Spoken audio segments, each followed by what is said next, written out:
Hello everyone, it's been a while, but I'm back to do a Dutch pour video. I was challenged by Canella Sirocco. She is amazing and she does some amazing Dutch pours on her channel.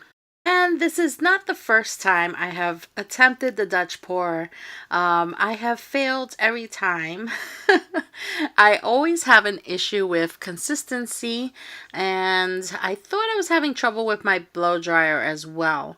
So I was challenged though, and I am always up for a challenge, and I appreciate being included. I believe Rinska Dauna, Molly's Artistry, and Canella, and a few others have been challenging each other with different colors.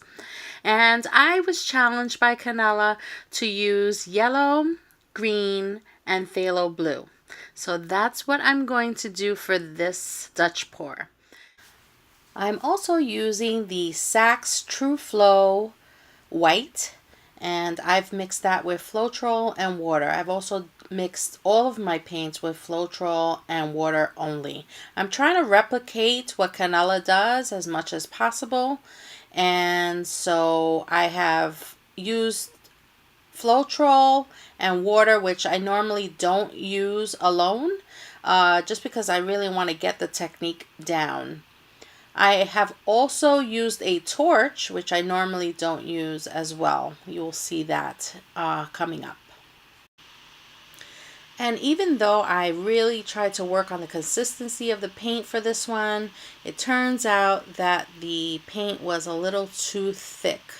I did still love the result, and for the next batch and for the next video, I watered down the paint further. I think I may have watered it down more than I should have for the next one. So I'm still really struggling with consistency. Well, I'm going to speed up the rest of the video. I hope you enjoy it. If you do, please leave me a thumbs up and be sure to subscribe and click the bell to be notified when I post a new video. Thanks for watching, and thank you to Canella for challenging me.